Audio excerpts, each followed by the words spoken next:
Hey there, Pinpoint Players. Tim here with the Pinpoint Player Podcast. Welcome to our Season 3 premiere. I'm joined tonight with my buddy Rambo. What's going on, guys? Glad to be back for season 3. We wanted to thank you for joining us on this long journey, sticking it out for Season 2, and joining us for the Season 3. We're going to open up more of a different kind of a format. So today we're going to be talking about the obscure games in our lives. Yeah, definitely. And that's games that is not AAA. Stuff like your Call of Duties, your Battlefields, your Maddens, Assassin's Creeds of the world. Stuff that if you were to go up to a random person in a bar, when those are a thing again, and ask them, hey, have you played this insert obscure game? The answer then being no. That's what we're talking about. Yeah, everyone knows the mainstream games. I mean, you've got your great A titles, Grand Theft Auto 5, still, what is it, 6 or 7 years later?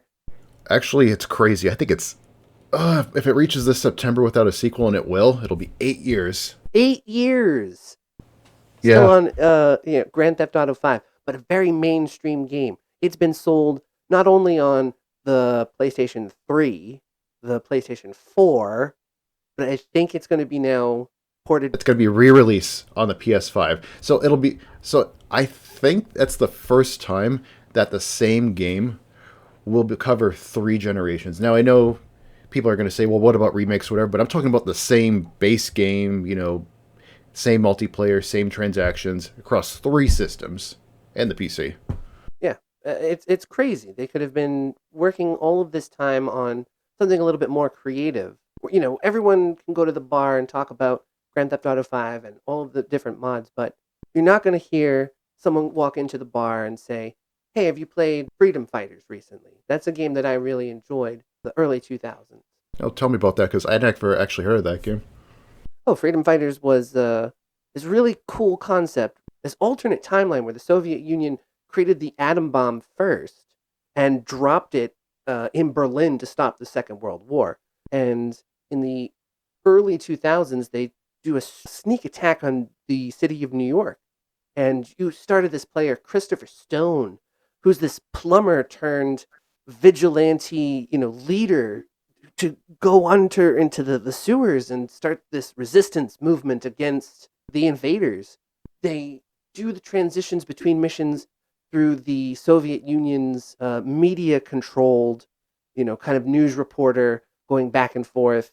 And they have it's very comical and enjoying the news chronicling your adventures. But the gameplay was unique in the sense that as a freedom fighter, you were able to recruit others who were wounded along the way that you found along the missions. You could give them clothes and gun and some water and stuff, and they could start fighting for you. So you'd be able to command at least 8 people to go along with you on a mission and command them to hold defense on this area, go attack that area, take 2 people with you and go to a different area. And all 7 NPCs would go out and attempt to complete the objective. So for such a small game at the time, I thought it was very, very different. A different concept in the game. That sounds like something that would be released on Steam today. Something that's you'd see because Steam has a bunch of these games that are definitely way underneath the radar, and that feels like that would fit right in. And you said this was in the early 2000s. Yes, it was released in 2003, I believe. Was it a PS2 game? Yes, it was for the PlayStation 2, the GameCube, and the Xbox. Actually, was digitally released last year on Steam. Oh, nice. So you can go replay it. Yes. Unfortunately, the multiplayer mode was not ported over to the Steam, which was a really fantastic feature of the original game. It was split up into a 4-person multiplayer mode. It shared the same screen, so you could screen cheat and look into your, friend's window to find out where they were. But the same idea. Each player was given up to 4 soldiers to command, either to, hold the fort here, come with me to go on attack, or to send them off to assassinate your friends.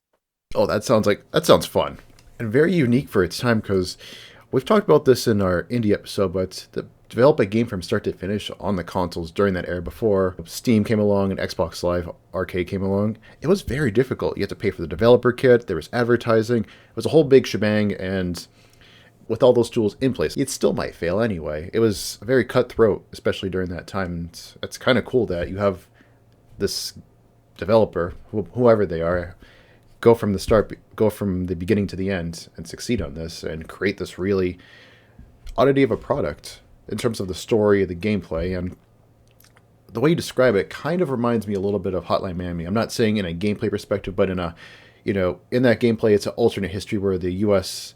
and the Soviet Union got the Cold War turned hot basically in that game. They're actually fighting each other, and in the end, the Soviets end up, I think, nuking one of the American cities, I think San Francisco, and kind of ends the war, but there's still hostility afterwards. So it just kind of reminds me of that. But anyway, just going back, it's like I said, just from beginning to end, the development process. It's cool that they were able to do that during that era. It was developed by IO Interactive and distributed by EA. There was talk of a sequel to Freedom Fighters because it did do so well with the help of Jesper Kyd, the orchestrator for the music of the video game. But IO got involved with a small game, Kane and Lynch.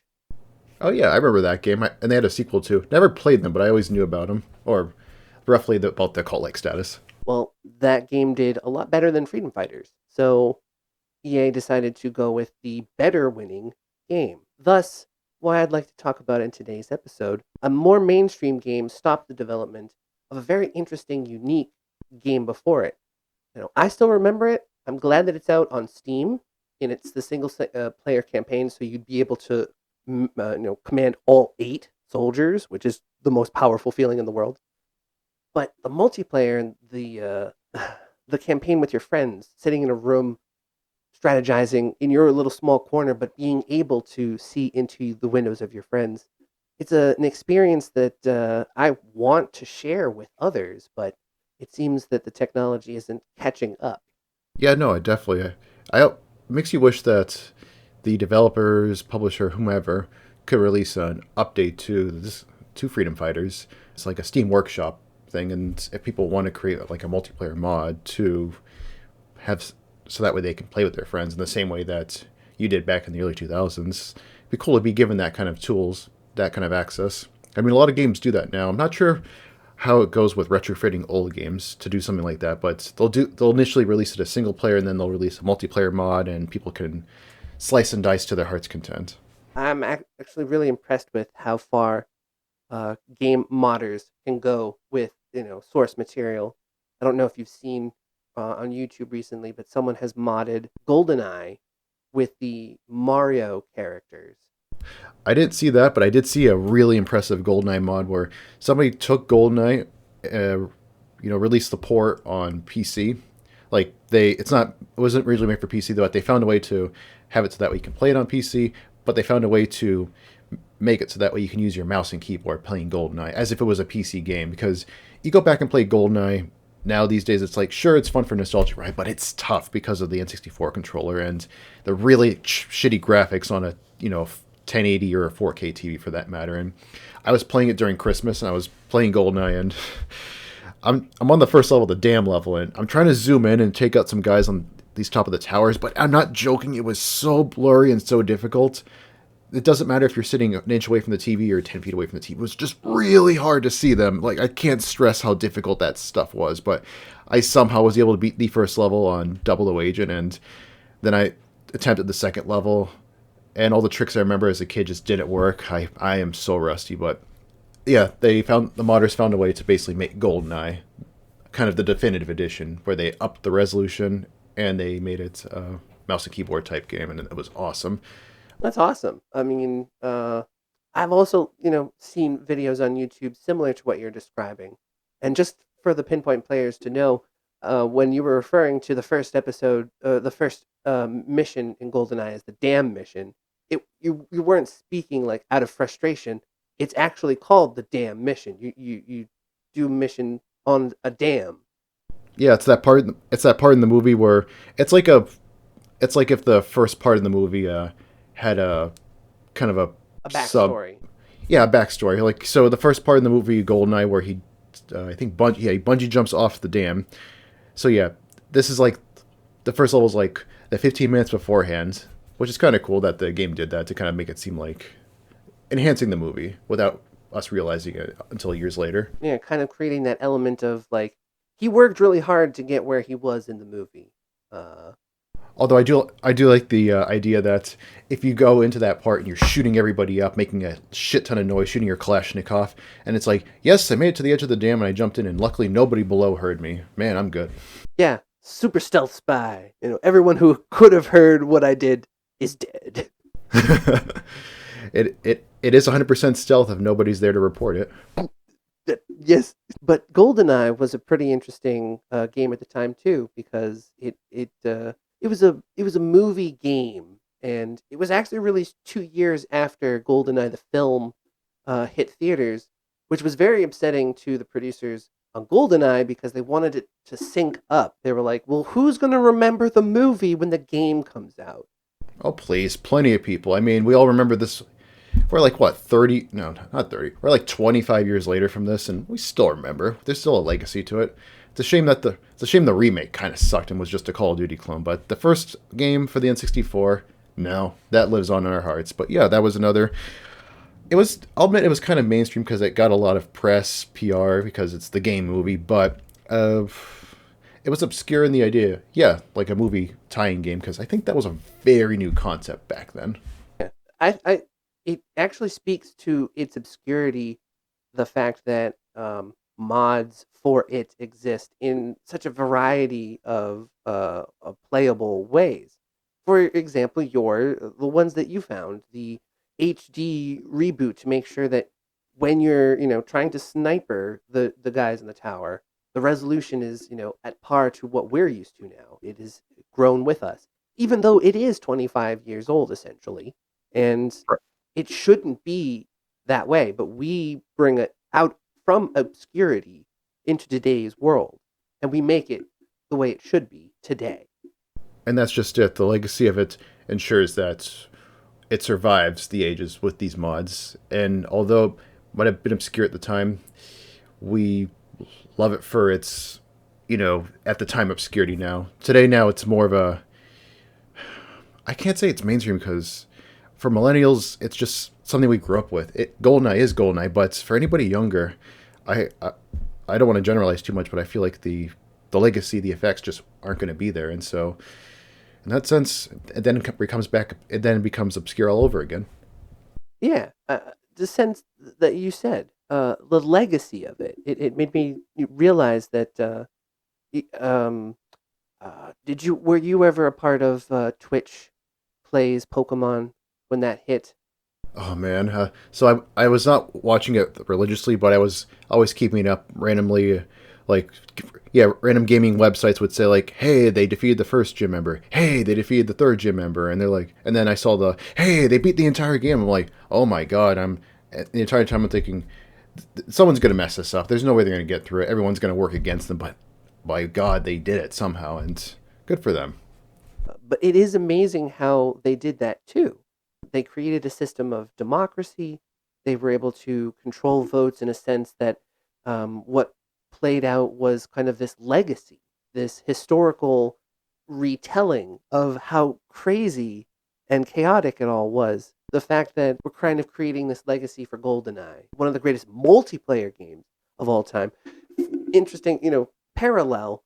Freedom Fighters and GoldenEye shared the same multiplayer format. Just an interesting parallel I'd like to bring up. But it's carried over into its obscurity today. I'm really glad to see that Freedom Fighters is available on Steam. I highly recommend some Pinpoint players go out play it. Tell me what you think. There's a couple of other games out there that we played that were out of the norm, kind of different. They must have had a different format or something. Oh, absolutely. I mean, I've got a couple from my childhood, and I've got a couple more recent ones. I mean, even from my own personal childhood, two come to mind. I mean, one is I mentioned on the last episode of season two was Intelligent Cube. It was that puzzle solving game that came out for the PS1 that I originally was only ever to play it out on the demo disc. and I was only able to play the first level, and even then I was pretty bad at it, but I was always intrigued by it to always go back and try again, keep trying to get better. And as a kid, I probably didn't get that great at it, but I went back to as an adult using the whole create a Japanese account to go download the PS1 game and then play it on my regular PS3. And I played it, and it was fun. It was really fun. It's still one of the most unique puzzle games I've ever played before, where you have rolling blocks coming at you and you have to disintegrate them. Again, I can't do the explanation justice, so you should go look up Intelligent Cube gameplay and you'll see what I mean. But yeah, released in '97, it was a fantastic puzzle game, and I only ever got to play the demo disc until I was an adult. And but it's an obscure game back then, and it's a really obscure game now because back then, yes, it did come on the demo disc, but it wasn't widely released in North America to the same degree that maybe Crash Bandicoot, Tomb Raider, Jet Moto, and some of the other games were released. And because of that, it doesn't have that enduring legacy. So in the one sense, it was obscure then, more or less, and it's obscure now. I mean, today, the only way to play the game, as far as I'm aware, is you either have to get the PS1 disc and play it in a system that can handle it, whether it's a PS1, 2, or 3. That's one way. And then the other way is to dust off your PS3 and do what I did, make a Japanese account and then download the PS1 title. But at some point, that technique might not work because I think at some point they're going to close down the PlayStation 3 online shop because that system is now pretty old. I think it's been out officially for 15, 16 years now.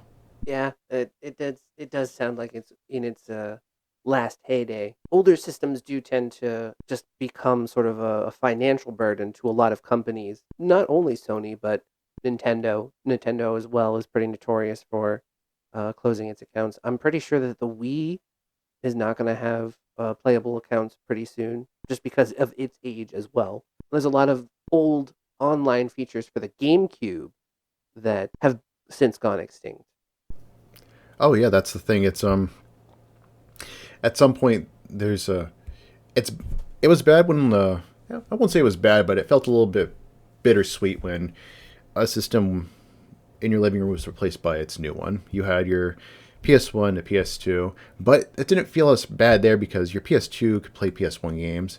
And then with PS3, yes, you could have some PS2 games played on PS3 when the PS3 was first released. Then they killed the backwards compatibility later on. Then the Xbox 360 could play Xbox One games, or the first Xbox. The whole naming convention with Xbox is a mess. And then Xbox One could play some 360. The point is, in some form or another, there's always backwards compatibility, but what makes it harder today is the backwards compatibility is not as prevalent, and the online shops that came along with each systems from the Wii, PS3, Xbox 360 generations are disappearing before our eyes. So it'll be so these last little Hades will be a little bit different. It's like, yeah, you'll be able to turn the systems on, but there won't be an online store or anything like that. You'll just boot up your system. That's it.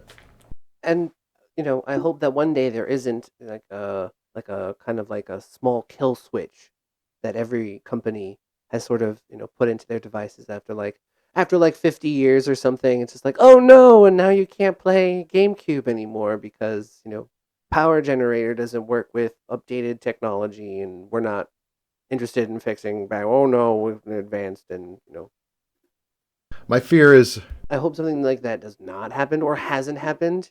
Wink, wink, nudge, nudge. Say no more. Say no more. another but yeah, and my other fear in that regard is you have systems where games need patches to work, but if the online's down on, like, say, the PS3, and you're trying to play maybe an old PS3 game, but the thing is, if that PS3 game was never shipped with a proper patch before being shut off, you could potentially be playing a very buggy game that may not work when you get to a certain level point. I know an example that I remember is in Killzone 3. It makes you download this giant patch when the game first launches, and I certainly hope that in the future, when people go to replay that's not going to be an issue when the PS3 online shop is shut down and they're not updating the system anymore. But time will tell. I mean, we're going to find this out maybe when we're recording this podcast, maybe about 2 or 3 years tops. Wow. Well, fingers crossed. I think that community, the players' community, will certainly speak about it when those times come. I'm certainly afraid because doing research for this episode, I looked into one of my favorite games that you and I actually played frequently a lot, Sneak King. Oh my god. You want obscure? Tell them how you could get that game back in the day. You could buy like a premium meal at Burger King, and they gave you one of three games with your meal. It was about $5. You know, you got a game, you got a sandwich, you got French fries and a Coke. And hey, that's pretty cool. The two other games were just garbage. One was like a puzzle, and it was like, Jeopardy kind of style with the Burger King mascot, that creepy ass mother just standing there you're trying to solve a puzzle, and one of them was kind of like a golf cart, or like a race with mini golf cart or things. It was a race kind of game. But the third one was just called Sneak King, where you controlled the mascot of Burger King, who snuck up on people working and presented them with either hash browns, a biscuit, some coffee, a burger, a croissant sandwich, and you had to, complete challenges in the game. It was very, very, quick. They didn't have a lot of time to develop it, but Burger King actually created its own company separate from Burger King. It was called King Games, its own company. And from what I've read, it's the only games that this company has developed. Seriously, they created a company and the only game they ever made was Sneak King and those other two garbage ones. Yep. And Sneak King was released, if I remember correctly, 2006. 2006. Oh my god, 15 years since that trash came out. An entire company developed for this game. And they haven't released anything in 15 years. So, if you want What a waste of paperwork. if you want obscure, this is one of the most fun, addicting games because it's so simple. It wasn't intended to be as popular as it was. In fact, in 2006, this was one of the top 10 highest grossing games of the year. Wait, is that serious? I'm serious. How? You gotta... Dude, you and I remember we played this game, how addicting and crazy it was. But like, how's it top grossing? You bought it with your Burger King meal. Everyone went to Burger King to get this game. Oh, I see. Fudging the stats in that regard. That's sneaky. You could say it was Sneak King. Get out. But the gameplay was actually pretty addicting, which is one of the reasons I think it was, such a success. It was a very simple premise. Once you snuck up on an individual who was hungry enough, you were able to surprise them by pressing A once, and one to trigger how gracious the flourish was, rate how great your delivery was. And because it was so, I don't know, just easy, sloppy, I really hope that you go out and, look at footage or, find a way to invest it. To play this game, you would just need an Xbox console or an Xbox 360. Yeah, I doubt it works for anything newer than that, folks. Yeah, no, it doesn't. It's so fun it was just so fun to play. The challenges kept getting more and more. Officially, there's 20 missions, but you were allowed to, roam free in 4 different sections. There was a carnival, there was a wood mill, there was an office, and I forget what the 4th one was. Oh boy, open world, like GTA, jeez. It was insane how good this game was. You can go out and, talk about Call of Duty. You can go out and talk about Grand Theft Auto 4, Grand Theft Auto 5, all these mainstream games. But man, Sneak King really has more to talk about than any of those other games do, honest to God. When it comes down to it, when the rubber meets the road. Yeah. Oh god. I got a couple more that I definitely it's not quite Sneak King obscure because that is probably going to be the most obscure game that we talk about tonight. But I will say obscure for its time. I talked Intelligent Cube, that obscureness, but the other one I did want to mention was I played a game when I was younger one of those games was called Spin Dizzy Worlds, and it's this very, very obscure game. And back then, maybe it sold a little bit and it had a little bit of a legacy for a couple of years, but it was a game where you assume the control of a spinning top and you try and go through levels while bouncing on platforms, hitting switches, hitting yeah levers and whatnot, and you're trying to navigate through the level, activating certain. It's basically it had a lot of puzzle elements to it as well. I mean, it was very obscure for what it is. Like I said, Spin Easy World. It was published by Activision. Originally came out on the Amiga, the Atari, and then it came out on the SNES in 1993 in North America. And I played it, and I could never beat it. It was one of those games where perhaps if I got back to it as an adult, maybe I could have beat it from a knowledge standpoint, but from a gameplay standpoint, I'm probably sure I'd be very, very rusty and terrible and couldn't get back to where I was. But it was one. But I have to stress it because it was one of those games that was completely an odd thing for me as a 6, 7 year old to play.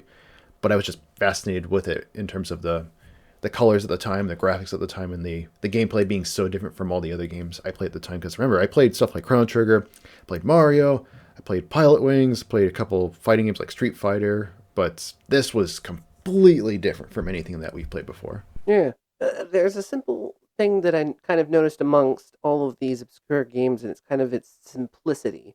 How each game sort of exemplifies a simple trait.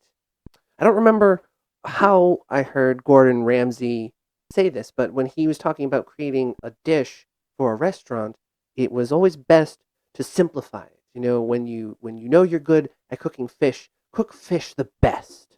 Don't worry about all the other garnishes and things like that. These obscure games sort of harness a simple thing to do, a small task, and you really hone in and unify the application in such an enjoyable way. Absolutely. That's the thing. Sometimes you can have sometimes these obscure indie-ish type games. You love them because they're completely obscure, and sometimes you love them because they're obscure, but they also have a simplistic nature about them. And a couple others that I do want to mention, definitely Euro Truck Simulator. Yeah, it's incredibly simple from a gameplay standpoint. I mean, yes, there's customization with your truck that you drive. You can do left-hand drive, right-hand drive. You can choose the brand. You can upgrade it. You can give it, cool stripes or, chrome decals on it, whatever you want. Yeah, you've talked to me a lot about this game, so I'm interested to Right. hear a little bit more. So yeah, there's customization to your trailer, your truck, but the gameplay is really simple. All you simply do is you take an order. You can take a custom order, you go to a place to pick up an order, and then you just drive it to its intended location. So it can be you can start off in Wales and end up in Berlin, Germany, or you can start in Copenhagen, Denmark, and end up in, I think, like south of France.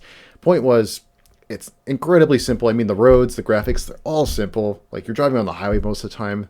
As far as gameplay, it's not really engaging at all from a, like playing Call of Duty where you shoot guys, or playing Assassin's Creed and you climb objects. Very different game. It's super different in the way it entertains you, but hear me out, folks.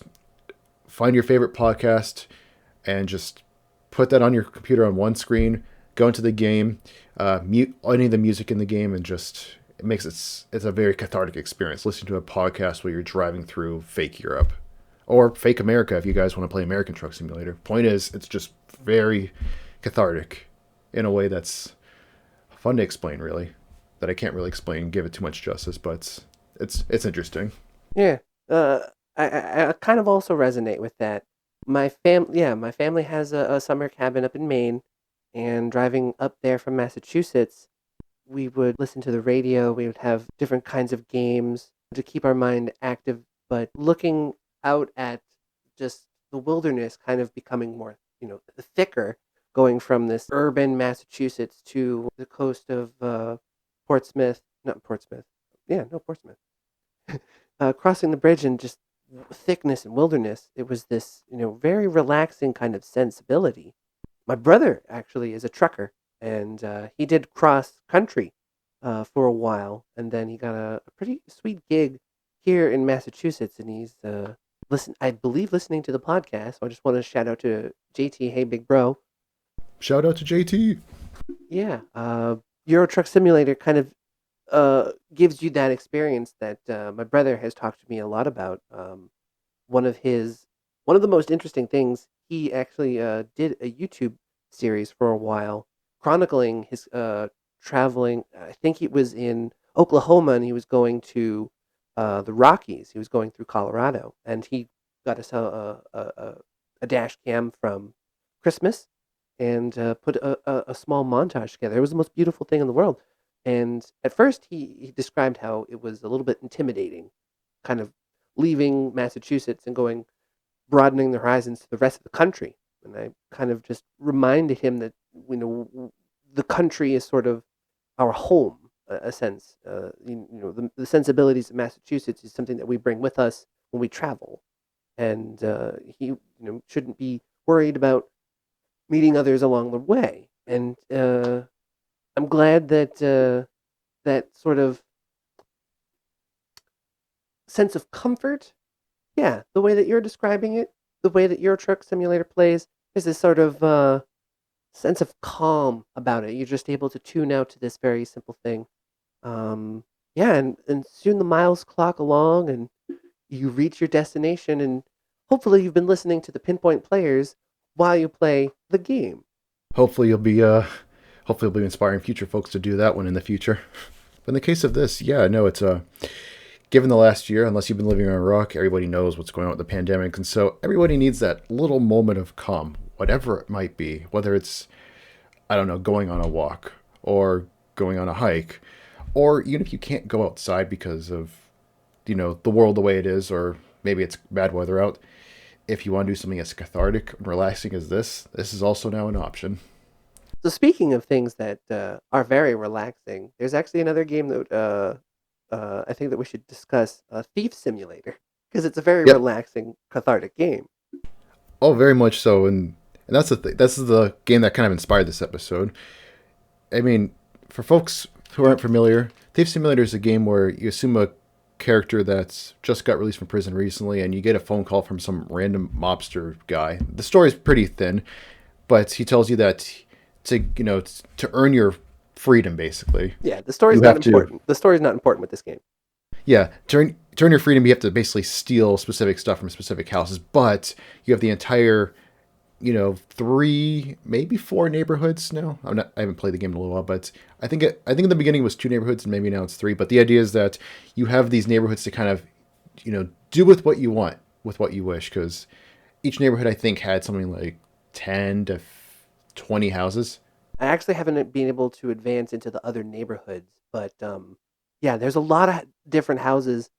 Oh, the other neighborhood's way harder. It's so much harder to get into their place because it's like it's the really expensive. It's those people with like the $1 million homes and like their security systems, and they have guards, and it's just like, oh my god, Holy crap. what do you guys have back there? And Dude, I can't handle it when the alarm goes off. but yeah, no, as we're describing, you try and break into people's houses, and the objectives you have to steal specific stuff. But if you want to just go in houses on your own, you can totally sneak into people's backyards, sneak in their windows, and steal their stuff and sell it to make upgrades to your own equipment, to your own car, drive a new car. Basically, it's fantastic, and it's kind of fun to see what you can get away with, like walking out of the front door with a big 45-inch TV. And then some neighbor is crossing the street, but because their vision of cone doesn't exactly line up with where your player is in the game, they're just staring at you from across the street like, it's no big deal. He's just taking his, very expensive TV. Oh, he dropped it into the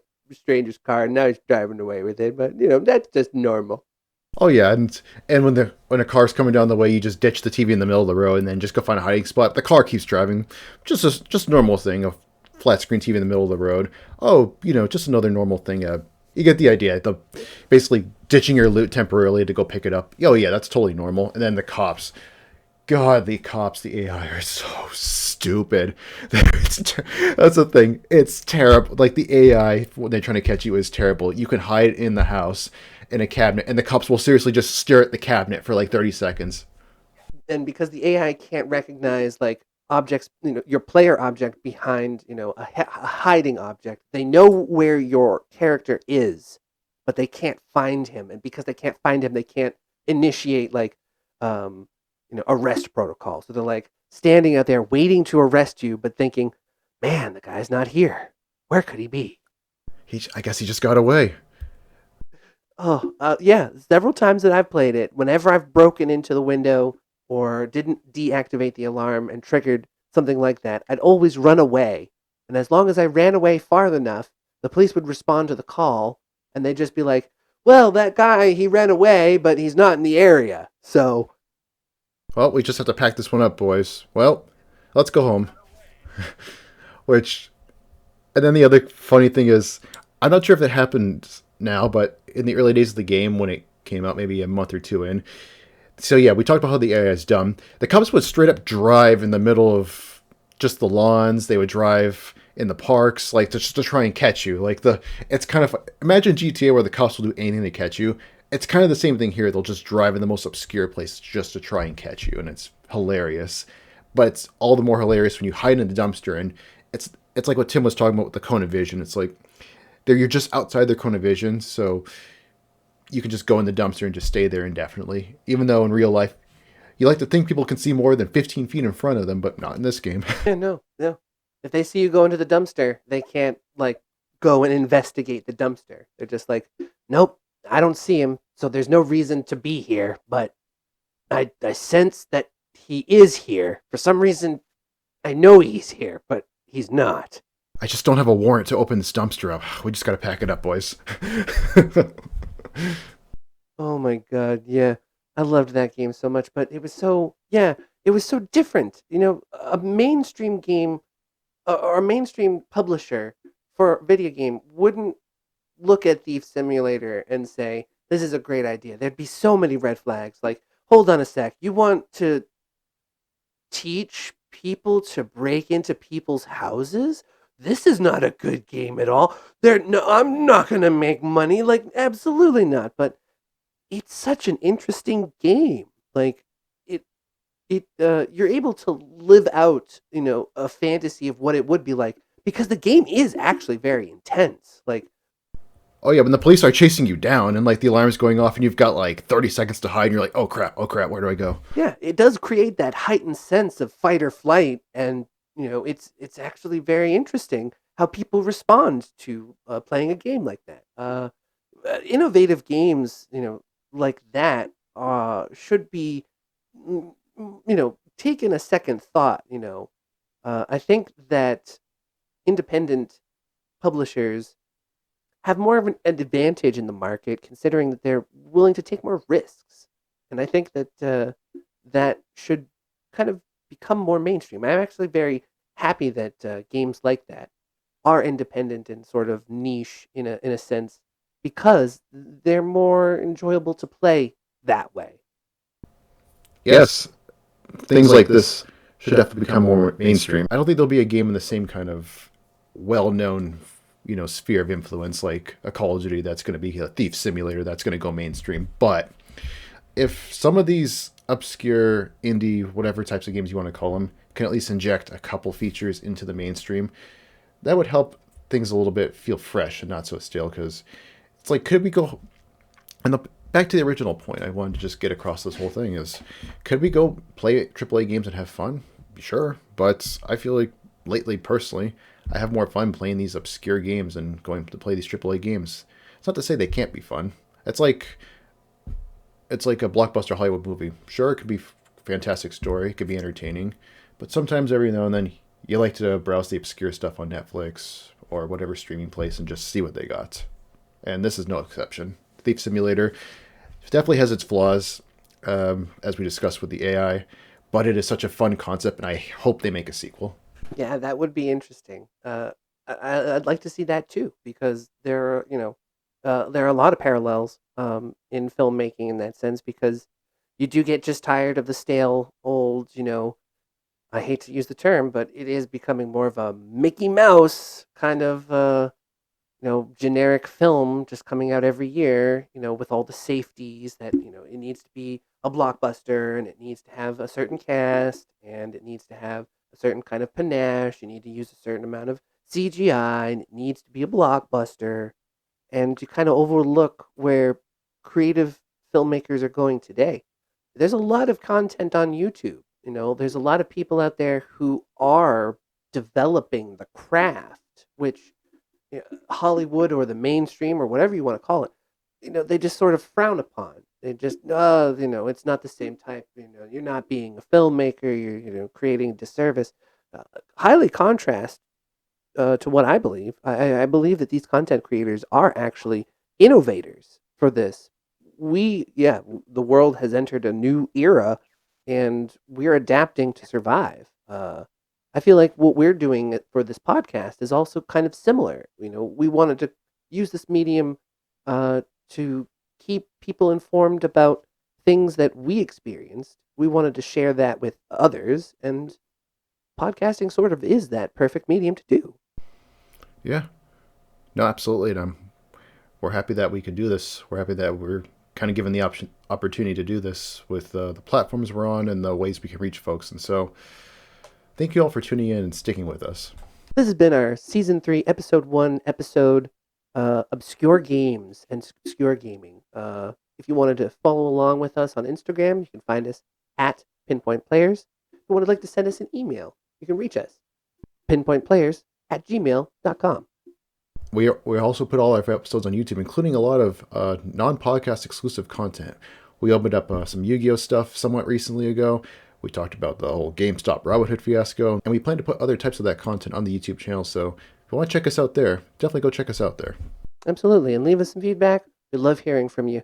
Thank you so much, Pinpoint Players. You take it easy now. See you next time.